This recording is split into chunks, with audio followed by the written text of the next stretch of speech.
Grand Rising, my beautiful people. Thank you for tuning in to another edition of Coffee, Herbs, and Achoti. I am More. Thank you for being here with me. You could have been anywhere else in the world,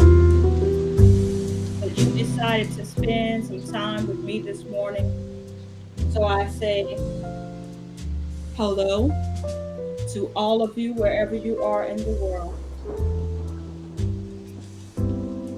Wow, my family, there is a lot of things going on in the universe right now. So many different stories popping off, so many different things that I want my people to be aware of.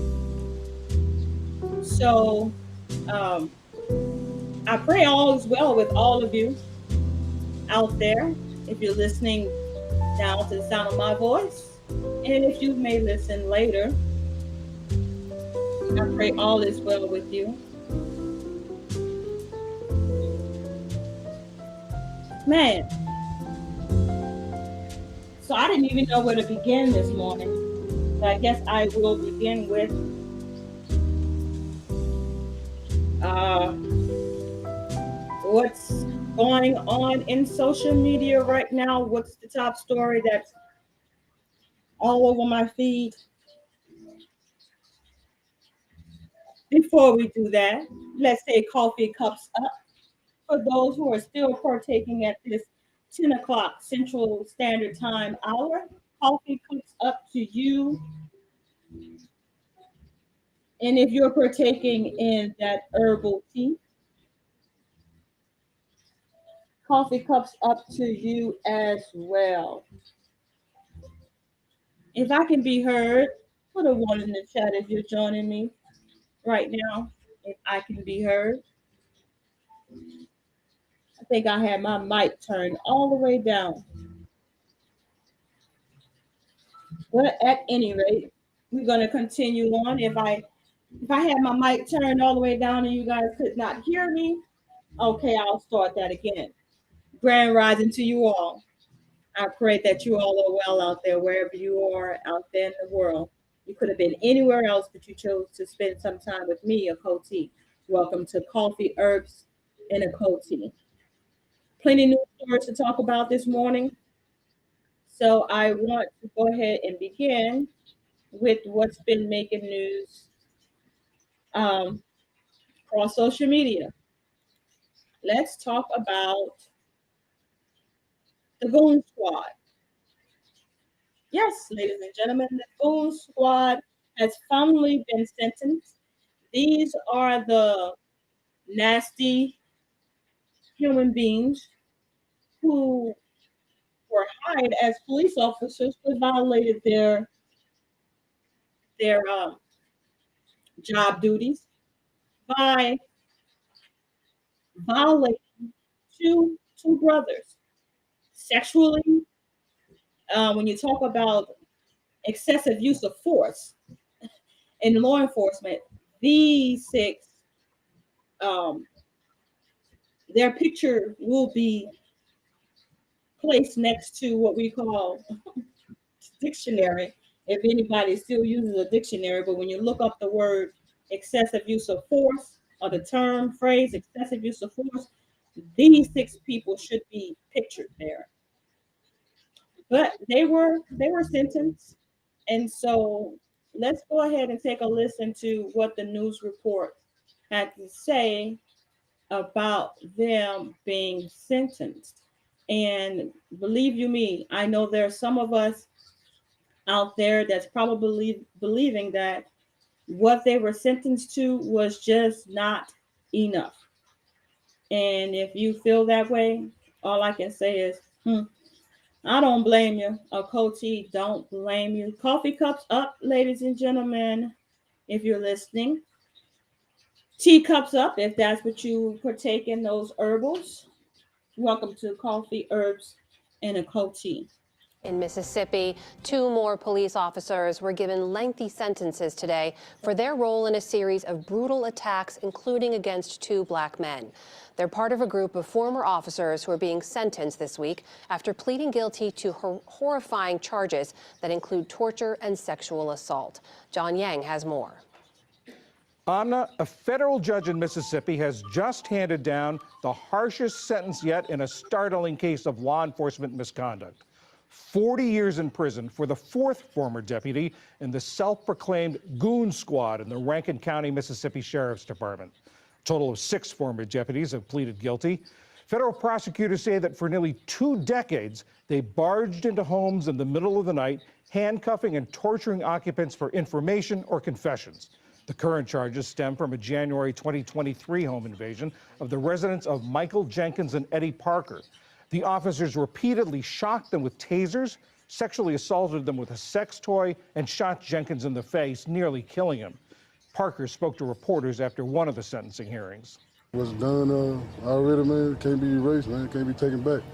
I relive this every day. The years of brutal misconduct was documented by an investigation by Mississippi Today and the New York Times Local Investigations Fellowship. Brian Howe is an investigative reporter at Mississippi Today. He was part of this reporting team. Brian, the sort of the severity of this behavior and the fact that it went on so long really is eye-grabbing, sort of very stark. So that was those charges and those crimes that was committed against these African American males. And can we say justice was served? I'm not quite sure about justice being served. Did they get enough time? Did they get enough time? That would be my question. On when you go over to Instagram, let's pull up my Instagram account right quick. Go over to Instagram and you go over to the account of the attorney. That would be Brother Malik Zulu Shabazz. He is, I don't know if he's celebrating, but he's definitely letting everyone know that, number one, he had a part in this. And then also that, well, let's just let his Instagram page tell us how he feels. He says, collectively and individually, the criminal sentences given by Judge Thomas Lee to the Rankin County, Mississippi County Goon Squad are the longest prison sentences ever given out in the history of the United States of America to any police officers for the incident of police brutality. Our clients, Michael Jenkins and Eddie Parker, are getting justice. 132 years total, 40 years for Deputy Dedman, 27 years Deputy Brett McAlpin, 20 years for Deputy Hunter Elward, 17.5 years for each deputies Aldock and Middleton, and 10 years for Richland Officer Hartsfield. History was made this week. We thank all who helped make it happen in this high point of my legal career. So, 6 former Mississippi officers sentenced to decades in prisons and torture of 2 Black men. You guys let me know what you think about that. Do you think justice was served? Do you think that was enough time? Do you think they should have gotten more time? And what do you think about Mr. Malik Zulu Shabazz? Is he stepping up in this hour to help bring forth justice and highlight the injustices happening around the world? Coffee cups up. That's the first story I wanted to bring to you.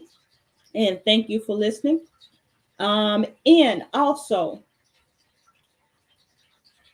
while you're listening to how you're witnessing how Malik Zulu Shabazz is saying that we are collectively together making inroads in our fight for justice, I want to call your attention to this article I read in the Black Wall Street Times. Says transformative generosity. Mackenzie Scott's $2 million gift to Terrence Crutcher Foundation. Mackenzie Scott Philanthropic Initiative Yield Given has named the Terrence Crutcher Foundation as one of the recipients of its Open Call Grant Program. The North Tulsa-based grassroots organization dedicated to supporting communities facing the most significant challenges in Tulsa and across the U.S. has been awarded $2 million from yield giving. Has any of y'all ever heard of yield giving? I've never heard of that organization, but they just gave over $2 million, scoffed over $2 million to the Terrence Crutcher Foundation.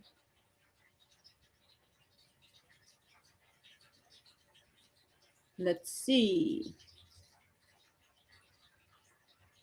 The open call garnered 6,353 applications and initially aimed for 250 awards.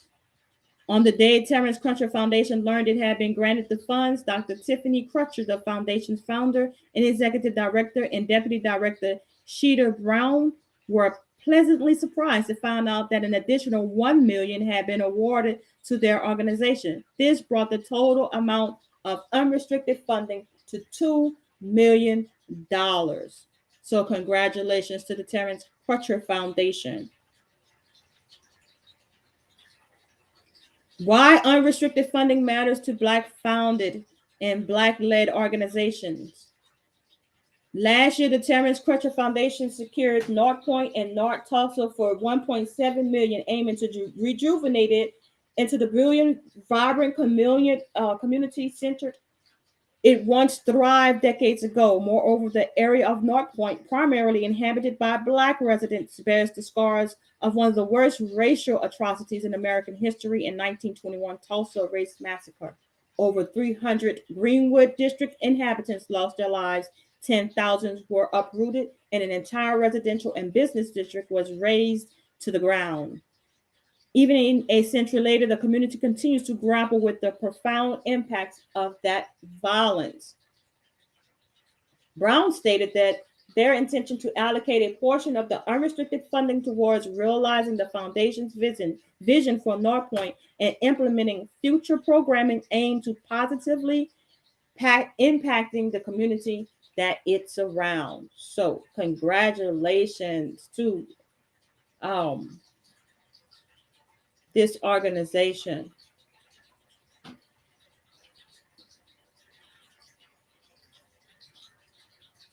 Philanthropic effort. So congratulations to them. That's, in the midst of getting bad news, we got to get some good news. Now, I know the Goon Squad story, that may seem like that's good news, but the scars from that incident with those police officers, that's going to remain with those brothers for a very long time. So I really wouldn't consider that good news. I would consider that as justice served. But this story here from the Black Wall Street Times about Mackenzie Scott's $2 million gift to the Terrence Crutcher Foundation, that is very, very noteworthy. And I do appreciate the Mackenzie Scott for donating that money to that organization, because they are doing some good things in Tulsa, Oklahoma. So another story, and I got to give a shout out to Nathaniel Panther on IG. Sent me this story this morning. And this story comes to you by way of Indisputable with our dear friend, Dr. Rashad Ritchie. Now, I'm going to go ahead and do this. Well, I forgot to do it on the other video, but let's go ahead and do some housekeeping and go ahead and throw up our fair use. I'll be right back after we do that.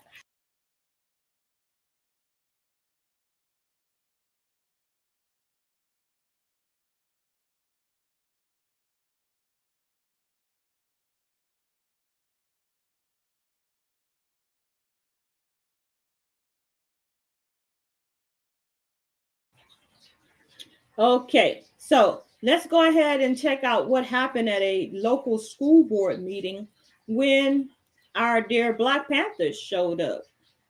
Black Panther Party shows up because, well, there's a picture floating around of what looks to be a student saying, I kill N-words written on the arm. All right, so here's some of it. This threat must be taken seriously. This threat was to kill. It isn't just a threat to black children, although it was a directed threat to black children, it is a threat to all children. Because when that child comes to that school to carry out those threats or has her family members, friends, or the KKK that one of the students has warned you about already this evening, come out and carry out those threats, all children are in danger because, as you know, bullets have no name. These reports are not just from black people, but white people as well. When will you realize you have a gigantic racial problem in your school and community? Do you not hear the cries of the people here? Don't let it fall on deaf ears. Those that don't see it don't want to see it, or can't because they aren't the targets of this racial activity. A 3-day suspension is not enough. This young lady should be expelled for the safety of all the children in this school. You all need to do what's right, and if you can't do what's right by these children, then it may be time for us to take action, a community, and get some different people in those seats. We demand justice, and that starts with her expulsion. All power to the people. All power to the people. All power to the people. Thank you. All power to the people. Put up the picture they're referring to. I kill N-words is what it says.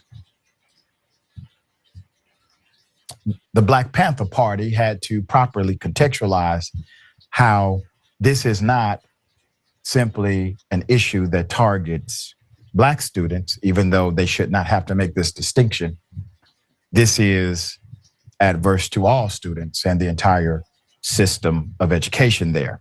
Members of the original Black Panther Party showed up to the county school board meeting on Monday, addressed the floating image of a white female high school student, Powhatan student, that says, "I kill N-words," written on her arm. The image has been circulating for weeks, but according to ABC 8 News, the concerns of both parents and students kept getting pushed off to a later date. Well, here's what happens when you decide to not engage your community. Some board members began what became a 3-hour session by condemning the racist comments and incidents cited by the students. Others called out the need for better discipline and policies regarding racist incidents like this. Quote, "Make no mistake, these were death threats and they should have been treated as such," said one board member.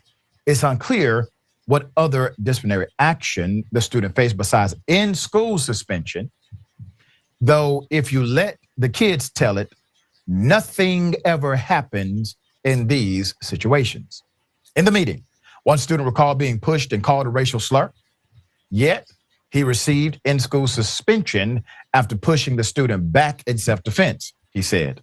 Another student said it was the norm, being called a monkey and a slave every day because his complaints went unanswered by administrators. Even a teacher spoke up as a witness to some of these incidents. Quote, "Today, I had to send out no less than 3 kids because they thought the N-word is funny, and I'm over it," they said in the meeting. Put up the principal. You see, the fellow with the 2 earrings who thinks he's hip and cool and connected, Dr. Christopher M. Summer. Buck stops with him. He is the chief student advocate. That's what you are, sir. You are the chief protector in that school system for those students under your care. The county school board is made up of vice chairs, Mrs. Vicki Hurt, Mrs. Susan Smith, Mrs. Jeanne Wade, Chair Dr. James Taylor, and Mrs. Michelle Ward. According to ABC 8 News, in total, more than 50 people begged the county school system to take their experiences seriously. The school board agreed there's a need for change and proposed a workshop to further discuss the issue. Yeah. We know it's dire. Absolutely, it's bad. Here's what we're going to do. We're going to have another meeting and talk about it. That's it. You see, there's a reason why a school may have a what's called ZT policy, zero tolerance. That is to make sure that you eliminate not simply the individual from the developmental stages of education because of the disruption of racism and bigotry and bullying, but you also reshape the culture by showing everybody else who would like to engage in that kind of activity that we are going to handle this in a way that is so precise and so unapologetic that if you think it might as well, it is best for you for it to stay inside of your mind. Because as soon as it expresses itself on this campus, this will be your fate. And I must say that is what's going on in a lot of America today. Silencing your self-expression, taking away your freedom of speech. That is what this is basically boiling down to, as far as this strict adherence to zero tolerance policies. But then again, the zero tolerance policy doesn't transfer to our YT counterparts. And that is where we have to draw the line. And that is why the Black Panthers showed up at this school board meeting. And so we say salute to the Black Panther Party showing up and showing out in this hour to let them know that we're not having it. We're just not. So how many of you all have heard about the FBI's warning of a cyber attack on critical infrastructure such as water and electric systems across America? Yes. Many cities have been named as being the target for cyber attacks coming from, they're saying, China and Iran. So this article comes to you by way of Athens, right? They follow security, right? So the Biden administration warns water sector about cybersecurity attacks. This came out on yesterday. The Biden administration is warning states that cyber attacks are targeting U.S. water and wastewater systems. In a letter sent to all U.S. governors, the U.S. Environmental Protection Agency and the White House cautioned that attacks have the potential to disrupt the critical lifeline of clean and safe drinking water. The letter was signed by EPA Administrator Michael Regan and the National Security Advisor Jake Sullivan.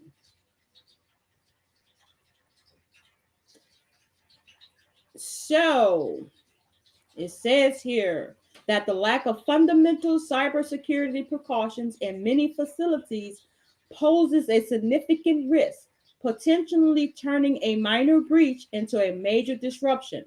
Ensuring the resilience of our water infrastructure against cyber threats is not just a matter of national security, but also of public health and safety, requiring collaborative efforts at all levels of government and between the public and private sectors. Director of Cyber noted. The administration also invited governors and certain state officials to a virtual meeting on the 21st of March to discuss the current state of cybersecurity practice among these systems and where improvements can be made. The National Security Council and the EPA are encouraging all states to join this dialogue to drive rapid improvements to water cybersecurity and reinforce collaboration between state and federal entities and water systems, the EPA said in a press release. So that's where we are at this time. And I find it very strange that this is coming out right now at this time, being is that, y'all remember when we had the balloon that started from the West Coast and went all the way across the United States, and I think it was taken down in the Atlantic Ocean on the East Coast. But then here recently, like that was last year. Both of these may have happened last year. I don't know. Time is getting away from me. But they were, and then there was another one, but this time it went down in the middle of the United States. So two balloons. They claimed it wasn't an intelligence balloon, but how do they know that? And how much? And how do they know what information that China was able to amass before it was taken down both times? So they're gonna tell you, the government will tell you these things to keep people from panicking, right? So so so the government agencies scammers spoof must seem so innocent. Cyber actors affiliated with Iran's Islamic Revolutionary Guard Corps in China have recently targeted critical U.S. infrastructure, including drinking water systems, IRGC, that's Islamic Revolutionary Guard Corps, affiliated actors targeted and disabled operational technology at water facilities that failed to change a default manufacturer password last year, while Chinese state-sponsored cyber group has compromised the IT environments of several critical infrastructure organizations and appears to be prepositioning itself to disrupt operations. Drinking water and wastewater systems are a lifeline for communities, but many systems have not adopted important cybersecurity practices to thwart potential cyber attacks.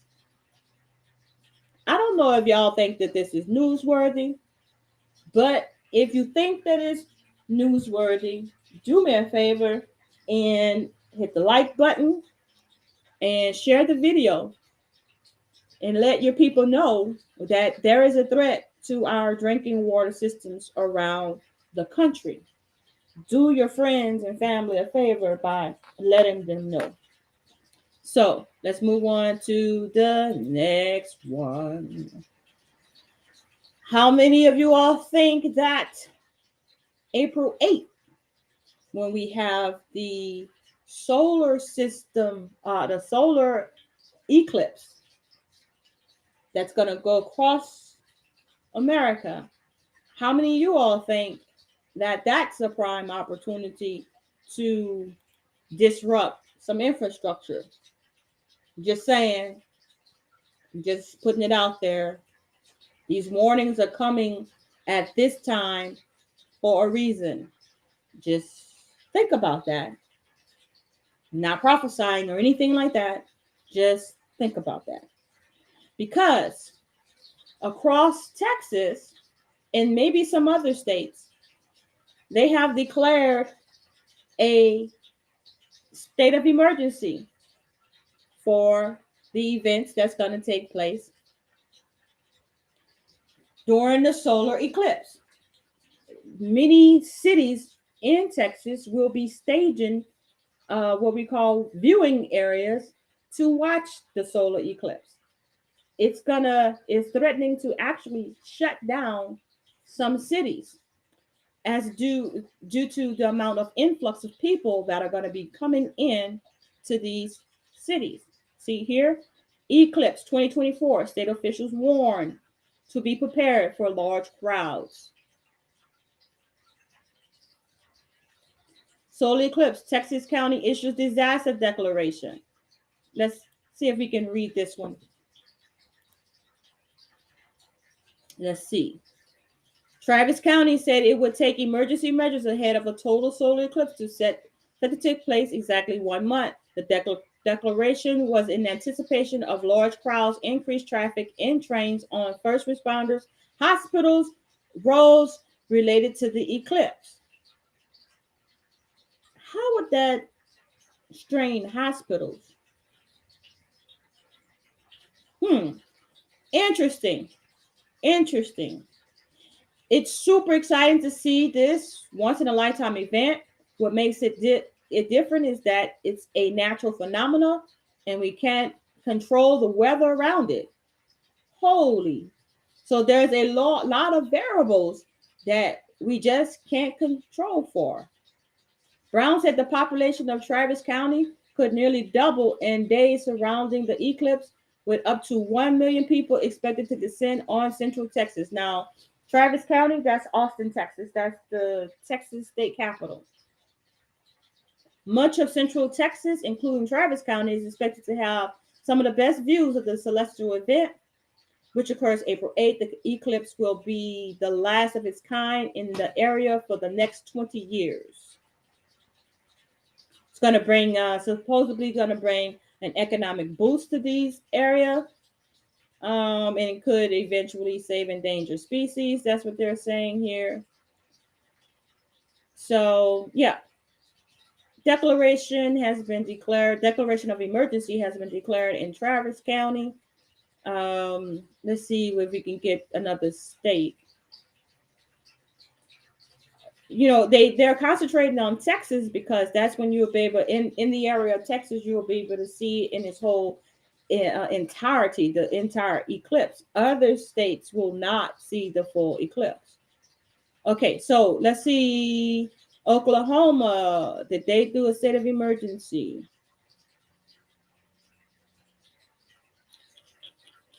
Nope. I don't see that they said. Bell County, Texas, is all in Texas, declaring states of emergencies.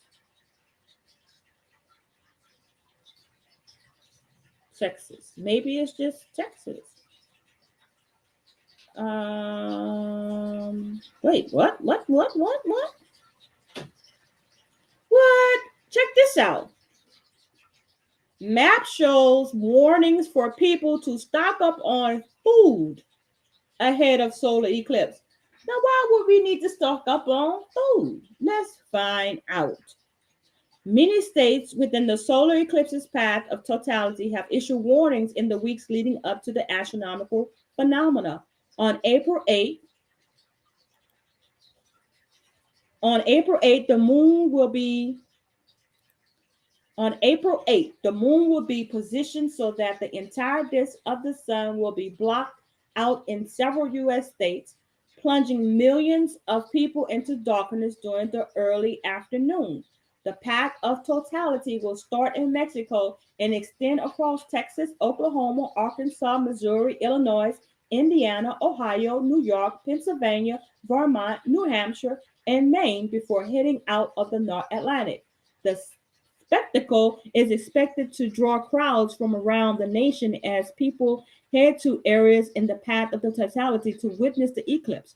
Officials across the nation have voiced concerns about stretched public safety resources and enormous strain on local hospitals and congested roadways. I'm not understanding that if everybody's out and up looking at the sky, looking at the eclipse, why would they be stressed on resources for, like, hospitals and public safety resources? I'm not understanding.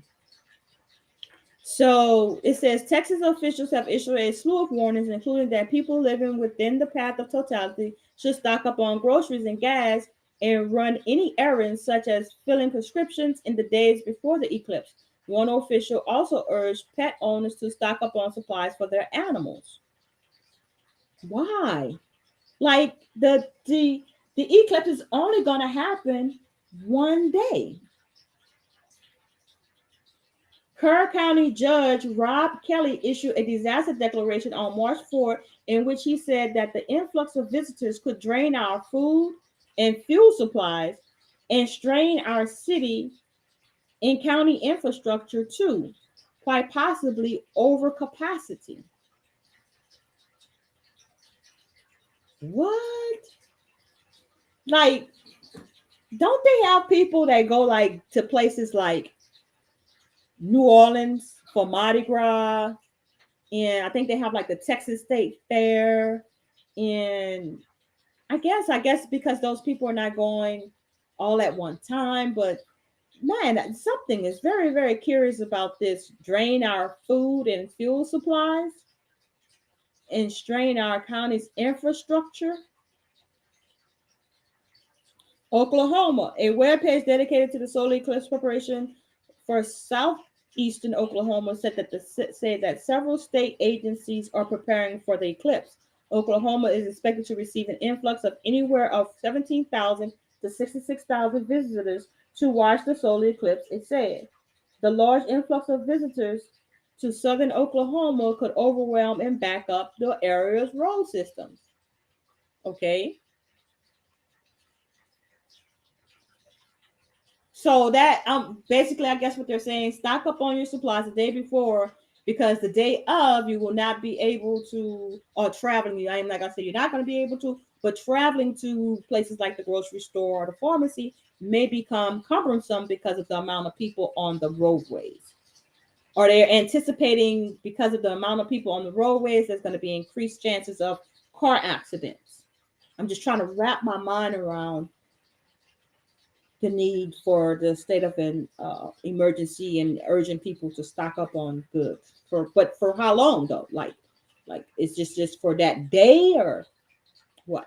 Am I making too much out of this? Perhaps I am. But in Indiana, up to 1 million people are expected to travel to Indiana to view the eclipse. According to Indianapolis news station, the state police are urging residents to prepare for overwhelming traffic. State officials suggest keeping cell phones charged, stocking up on essentials, and filling cars with gas ahead of the eclipse. See, this is the kind of thing that they tell you to do when there's like a natural disaster. So are they hinting that they know that this total solar eclipse is going to bring forth some type of natural disasters? I did hear that when these events happen, like the oceans change and animals start their behavior patterns are interrupted.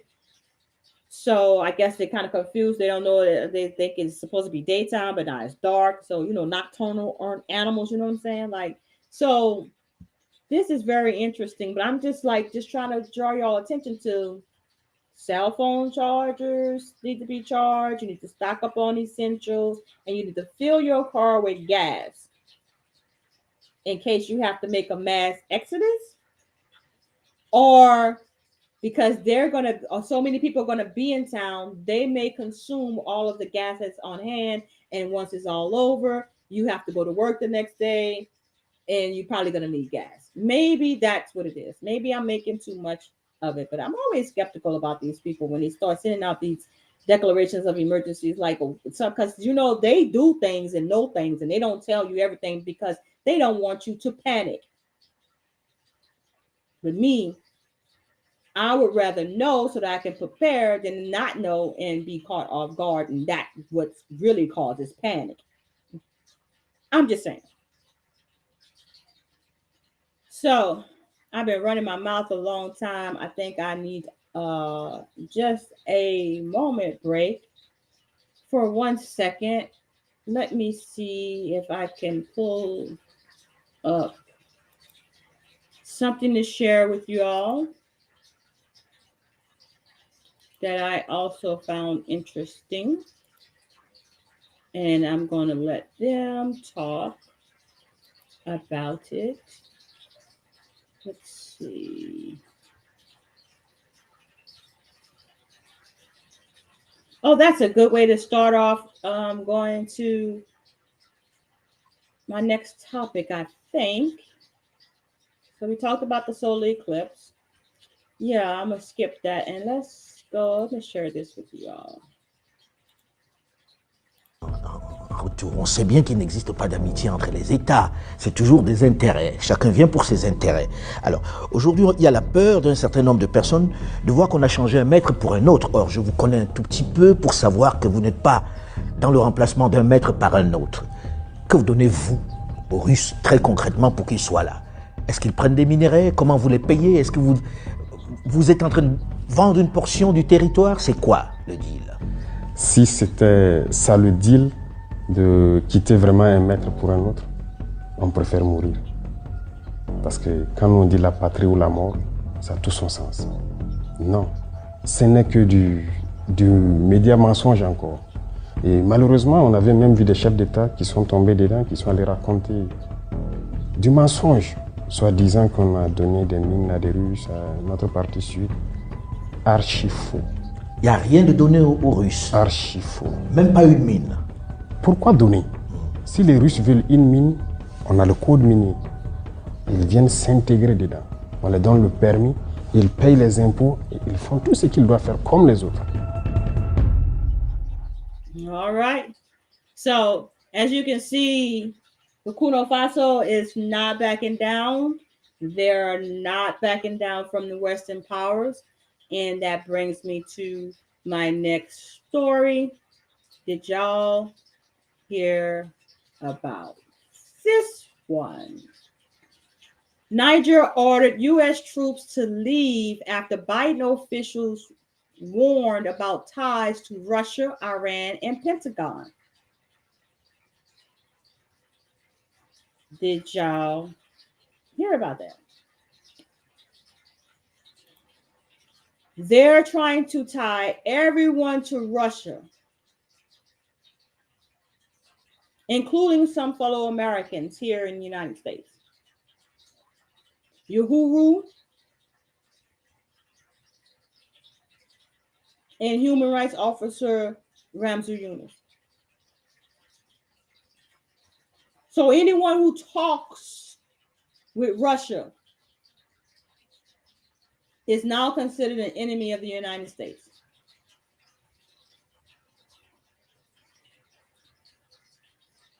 Because the United States has declared Russia to be their enemies. And because you live in the United States, you have to automatically say, okay, they're my enemies too. It's called allegiance. What do you think? What do you don't think? Don't be scared. Don't be scared. Niger is pulling its military cooperation deal with the United States and ordering some 1,000 American military personnel to leave the country, a startling development that comes after U.S. officials last week traveled to the capital of Niamey, I think that's how you pronounce that, Niamey, to raise a number of concerns about Niger growing closer to Russia and Iran, the Pentagon said Monday.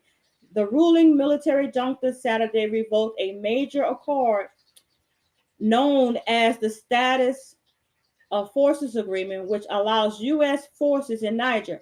Biden administration officials are aware of this and are working through diplomatic channels to seek clarification.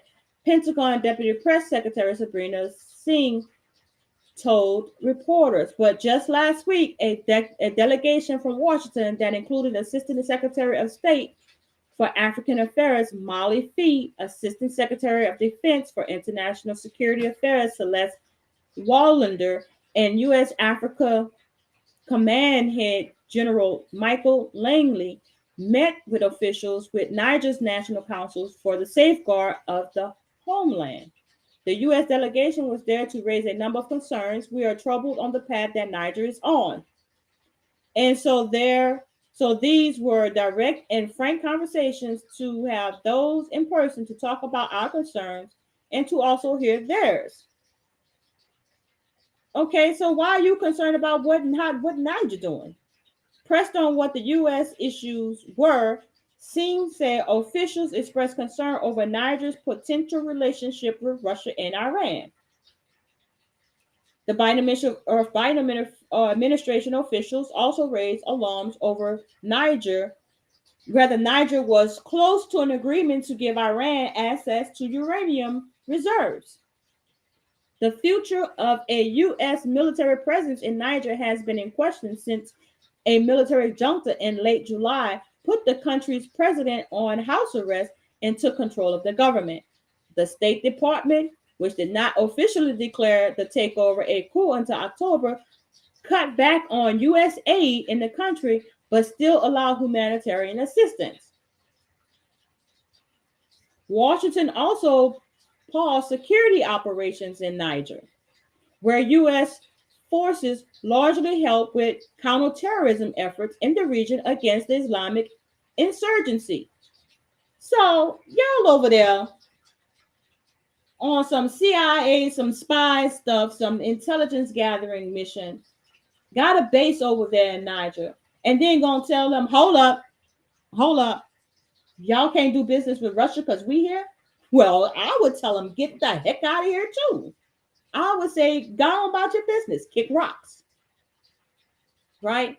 But following a recent trend by countries in Africa's Western Sahel region, Niger has appeared to turn to Russia as a partner over Western nations. You mad?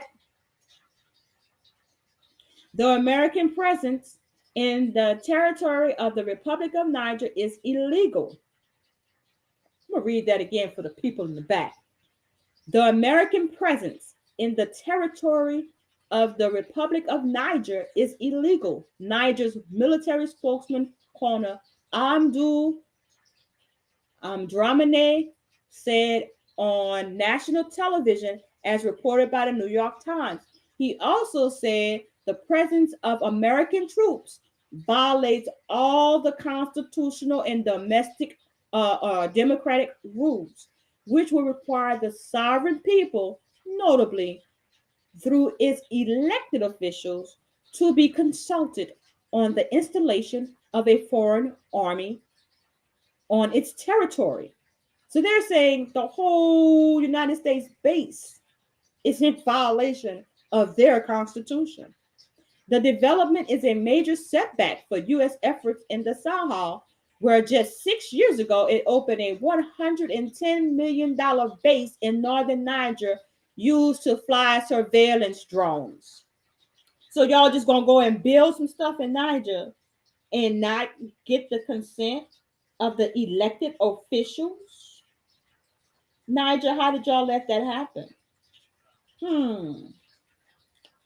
What was in that deal for y'all to even let them come over there and start constructing the base? That's my question. Coffee cups up. Thank you for joining me. This is Achoti Tamor with Coffee, Herbs, and Achoti. I hope you guys are doing well out there. Thank you for joining me. Also, if you on that herbal tea, teacups up to you as well. So, Niger's declared ousting of U.S. troops also follows France's withdrawal of its forces from the country last year. So, by now, like, we not mad because y'all leaving. But then I read this yesterday. 16 hours ago, the Associated Press published this. U.S. says it has not received a formal request by Niger junta to leave military bases. Well, wait a minute. Did you get a formal request to build the bases? That will be the question. The capacity of these people. A top Pentagon official told Congress on Thursday that the U.S. has not received a formal request from Niger's junta to deport the country, saying it has received mixed signals on whether the hundreds of U.S. troops there are no longer welcome. Celeste Wallander, Assistant Secretary of Defense for International Security Affairs, told the White House, told the House Armed Forces Services Committee that so far Niger's ruling military council, known as the CNSP, has not formally asked the U.S. military to leave. Wallander said the CNSP has said the status of forces agreement, which sets the terms of U.S. military presence in a country, is now null and void. However, she said that the junta has assured us that American military forces are protected and they will take no action that will endanger them. Lady, what are you saying? Am I not reading this right? Are y'all with me? Did I read that wrong? Like, you just said that the agreement that was signed that allowed you guys to come there is now null and void. You admitting that? right? So how in the same breath that you're saying that they assured you that the American military forces are protected, they're protected, that mean they're not gonna kill you on your way out. They're saying they're not gonna endanger you as you're leaving, lady. The U.S. military has about 650 troops and another several hundred support personnel still in Niger, which is in the past has been a critical hub for counterterrorism operations. So they don't care about your counterterrorism operations. But last July, mutinous soldiers ousted the country's democratically elected president and months later asked French forces to leave. In Niger, U.S. personnel have largely consolidated to one base and continue to run drone operations, but those are limited to force protection. Pentagon Deputy Press Secretary Sabrina Singh said, y'all need to just leave. Can you just leave? So are you provoking? You trying to provoke these people? Like, just leave. Like, I just can't with these people sometimes, y'all. I just can't. Salute, Sister Shirley Baker. Salute. Thank y'all for watching. Give me a thumbs up. Share the video if y'all want to share this information with your friends and family. I don't mind. I don't mind. So, did y'all know that in Athens, Georgia, there's an initiative happening this weekend to give away free housing? It says here, free housing. Yes, housing will immediately become free for all if you make that decision by asserting your right of self-determination via consenting below and attending the vote on March 23rd. That is tomorrow. So, he says below, vote now. Let's see where you vote. Call for more information. Here's a number. If you're in the Athens, Georgia area and you would like to attend to go ahead and cast your vote, call 888-999-6530 for more information.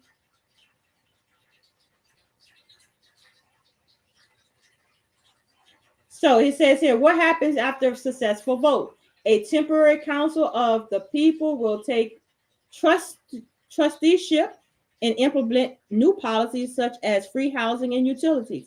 Citizens will now be able to have shared ownership of major revenue earning entities such as food distribution. City assets will be leveraged in an economic system established that will grant each adult citizen monetary reparations.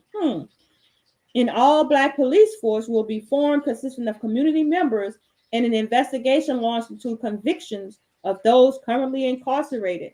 Wow. Okay. So that's what they have planned for you all in Athens, Georgia. If you are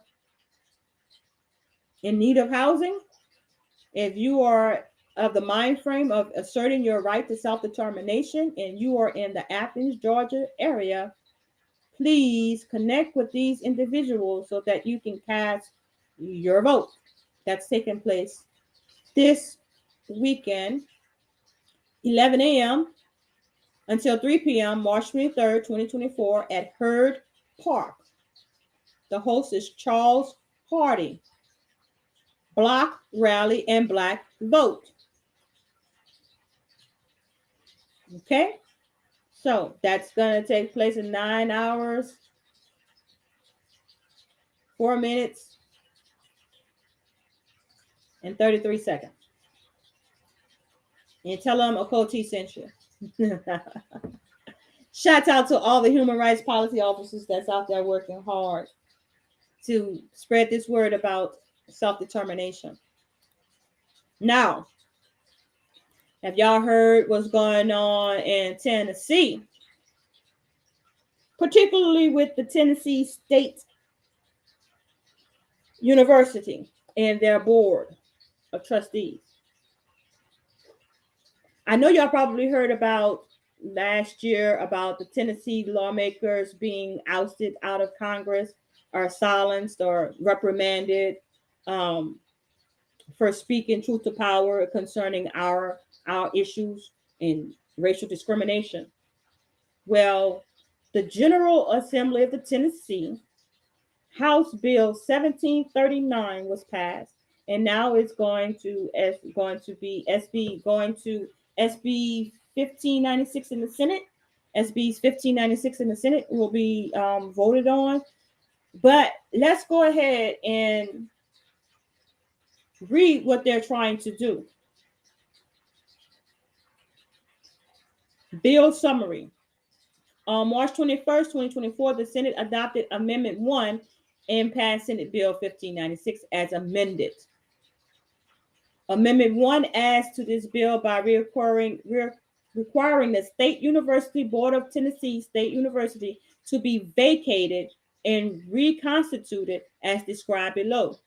This amendment provides that the board is vacated on the effective date of the bill and reconstituted to consist of 10 members, of which 9 members must be voting members and 1 member must be a non-voting member. The non-voting member must be a student representative. Of the 9 voting members, at least 6 members must be residents of the state. 8 of the voting state university board members must be appointed by the governor. At least 3 of the members appointed by the governor must be alumni of the institution for which they are serving. In making appointments, the governor must strive to ensure that the state university boards are composed of members who are diverse in sex, race, perspective, experience, and honorable military service. One voting board member must be a faculty member of the institution who must be selected in a manner determined by the faculty senate of the respective institution. The non-voting student member must be appointed by the state university board. This amendment prohibits employees of any public institution of higher education, except those faculty members appointed to the board under this amendment, elected or appointed officials, state employees, and members of the governing body for a public institution of higher education from serving as a member of the board. So I don't know if you guys have read up on what's really going on with the Tennessee State University, but what it comes down to, I found out in my investigation, is that the state of Tennessee owes this HBCU loads of money. No joke. They have been seriously underfunded. Seriously underfunded. And now they want to blame it all on the board of trustees. For what? Apparently mishandling some money. Basically robbing Paul to pay Peter because the state failed to fund them properly. Going back years. So Senator Oliver presses underfunding issue, urges colleagues to vote no. Now, this was during the House vote, right? The House version of the bill is at odds with the newly passed Senate version, instead moving to keep 3 of the board's 10 members along with its student and faculty trustees. Senator Charlene Oliver, Republican of Nashville, whose district includes TSU, urged her fellow lawmakers to vote against the measure Thursday and consider the House's proposal. While she recognized that there have been issues with the university leadership over the years and that the debate over it often got heated and personal, she also pointed to the issue of underfunding. She says, "We all want TSU to thrive, but we also need to recognize that we cannot underfund an institution for decades on decades and starve our system and then accuse it of not working." How many of y'all agree with that? And shouts out to Senator Oliver for pointing this discrepancy out to these people while they're voting. See, this seems like to me, it smells like a crony move, right? By the governor and some senators or some senators to put in their people in TSU, Tennessee State University. But one thing that stood out in this article is, I think it's this article. No, it was another article that I read. The student body does not even have a voice. No one contacted the student body to ask them their opinion. Okay? They didn't ask them how they feel. Nobody asked the students how they feel about the board. Do they not have a say?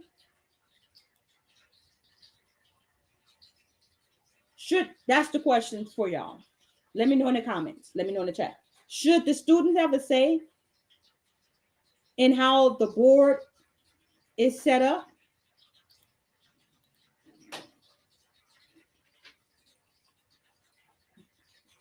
Should they have a vote? Should they be the ones to vote in their one student representative?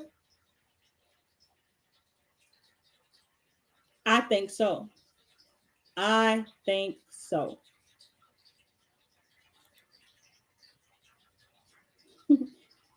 Speaking of having a vote,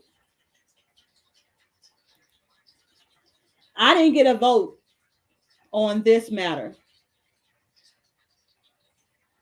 I am a licensed real estate broker and a member of the National Association of Realtors. I didn't get a vote, but they settled.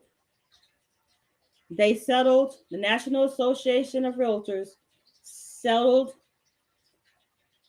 $418 million to be paid to buyers and sellers. I think basically sellers that formed this class action suit. They're going to get paid over $418 million over 4 years. What's at the gist of this? NOR is accused of basically overcharging sellers by way of having to pay buyer's agents commissions. If you're not really familiar with real estate and how the buyer agents thing go, it probably seems so foreign to you. But believe me when I tell you, this is going to definitely disrupt the way realtors, licensed real estate agents do business. It says here, 2 critical achievements of this resolution are the release of most NAR members and many industry stakeholders from liability in these matters, and the fact that cooperative compensation remains a choice for consumers when buying or selling a home. NOR also secured in the agreement a mechanism for nearly all brokerage entities that had a residential transaction volume in 2022 that exceeded $2 billion, and MLSs not only wholly owned by Realtor Association to obtain releases efficiently if they choose to use it. NOR fought to include all members in the release and was able to ensure more than 1 million members are included. Despite NOR's efforts, agents affiliated with Home Services of America and its related companies, the last corporate defendant still litigating the Stitzer-Burnett case, are not released under the settlement, nor are employees of the remaining corporate defendants named in the case covered by this settlement. Wow. So I'm just saying, like, a lot of real estate industry people are going to be affected by this. Ultimately, continuing to litigate would have hurt members in their small businesses. While there could not there could be no perfect outcome. Disagreement is the best outcome we could achieve in the circumstances. It provides a path forward for our industry, which makes up nearly 1/5 of the American economy in NOR. For over a century, NOR has protected and advanced the rights of real property ownership in this country, and we remain focused on delivering on that core mission. Well, this is very, very interesting. So I'm willing to bet you a whole bunch of changes are going to be made to contracts and agreements in regards to listing agreements as well as buyer representation agreements. And what I can tell you as a professional, it is very important that you read the contract. Read the contract. And if there's by chance you encounter a real estate agent that cannot properly explain what those numbers that they're filling in the blanks, the information that they fill in the blanks with, they can't explain why they're putting those numbers there or those words there, then chances are you probably need another real estate agent. What this is going to do is force a lot of people not to even use agents. And so when you don't use real estate agents, there's a lot of people who will be affected. Not just agents, there's a lot of people who work with agents now on the back end that does admin that will be affected.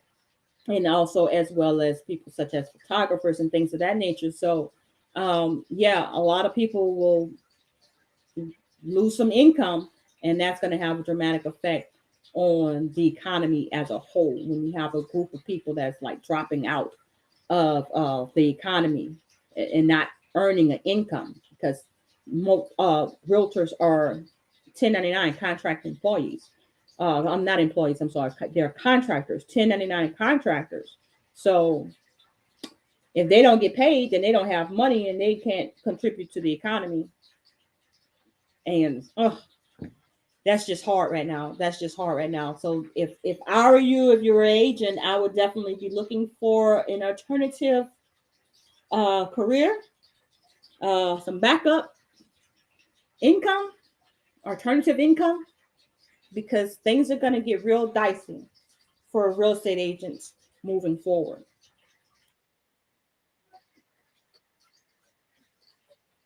Financial institutions here in Hampton Roads, Navy Federal Credit Union. The claims the credit union discriminated against Black and Latino people applying for home loans.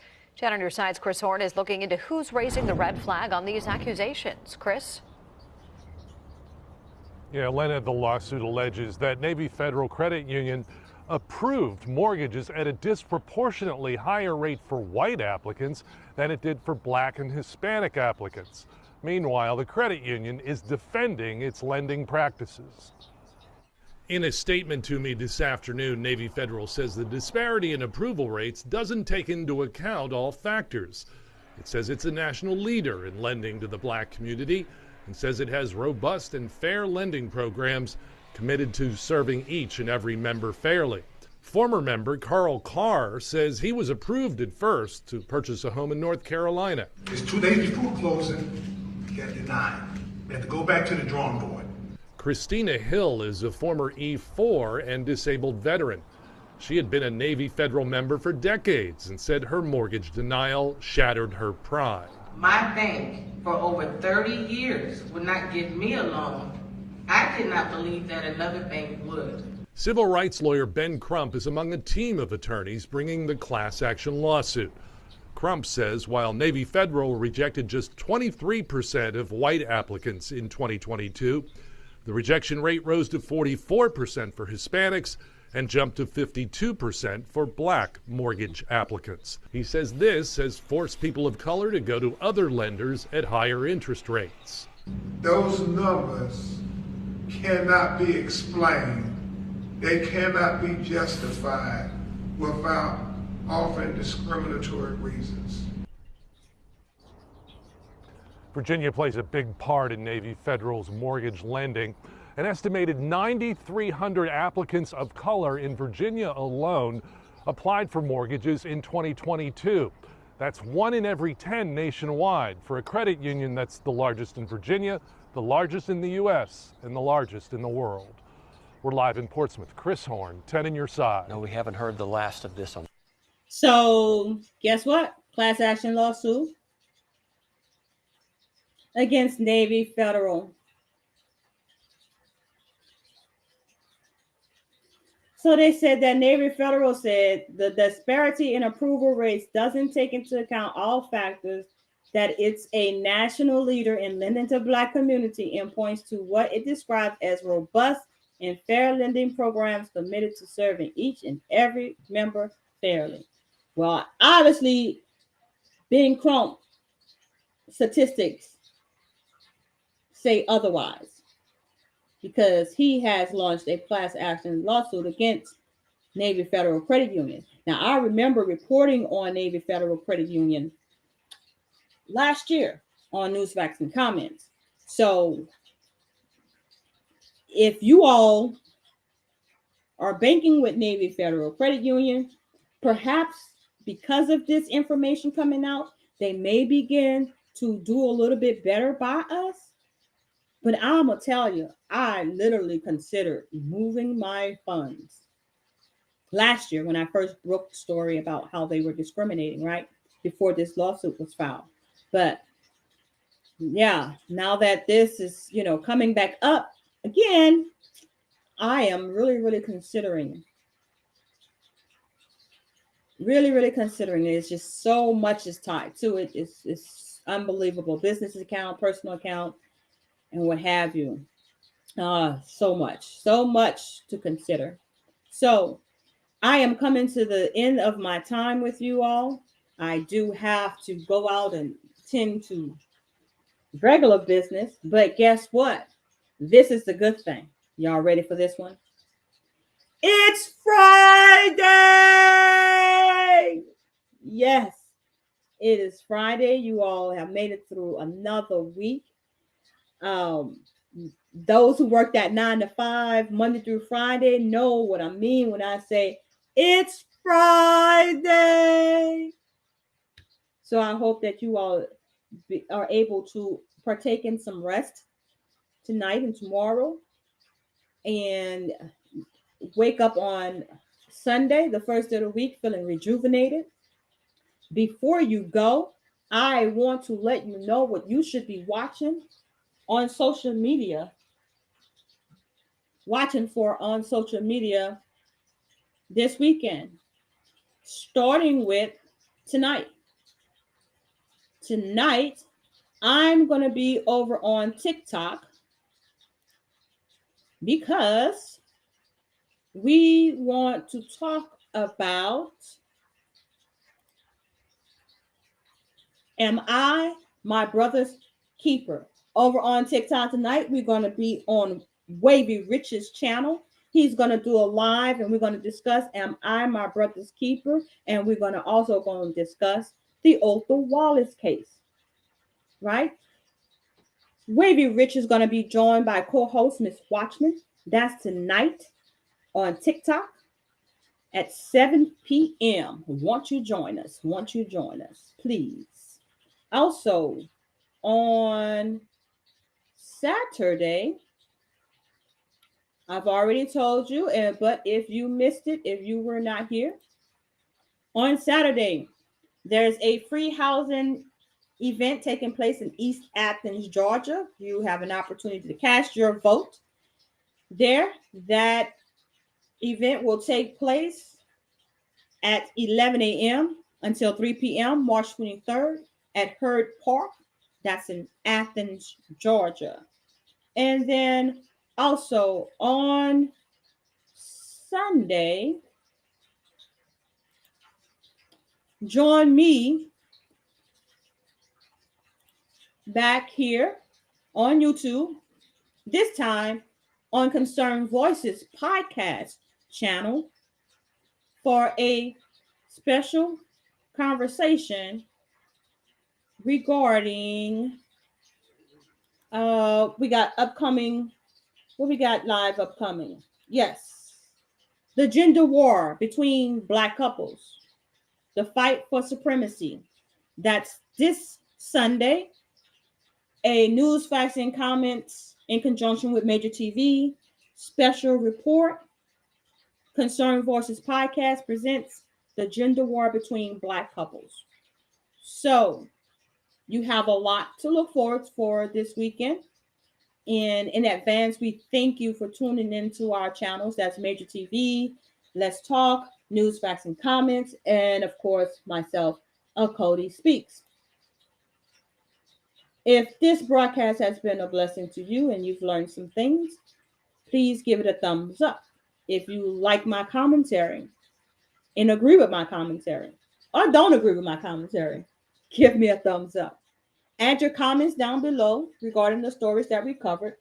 If you're just tuning in, we talked about the Goon Squad has been sentenced. We talked about Mackenzie Scott receiving $2 million in the form of a gift for his nonprofit organization in Tulsa, Oklahoma. We talked about the Black Panther Party showing up at the school board meeting and letting them know that we're not having racist comments being hurled towards our students and having disparate treatment in regards to their zero tolerance policy when it comes to the YT people hurling racial slurs and basically bullying and disrespecting children in that district.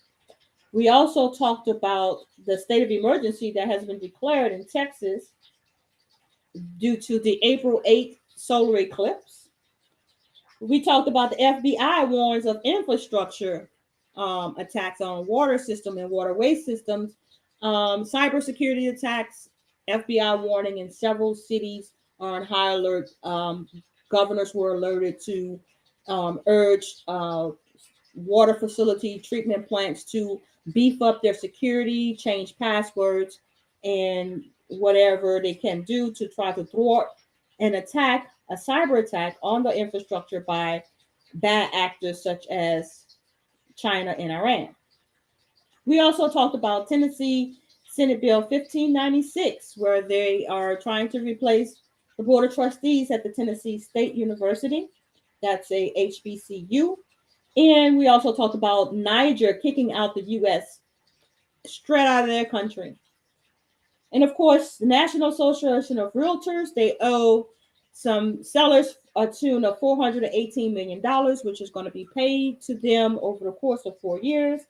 And last but not least, we also talked about the Navy federal mortgage loan discrimination lawsuit, class action suit brought on by none other than the world famous Benjamin Crump. Okay, so don't forget, Friday, March 22nd, we're on TikTok. That's tonight, live at 7 p.m. on TikTok on Ravy Rich's channel. We're going to be discussing Am I My Brother's Keeper, the Otha Wallace case awareness.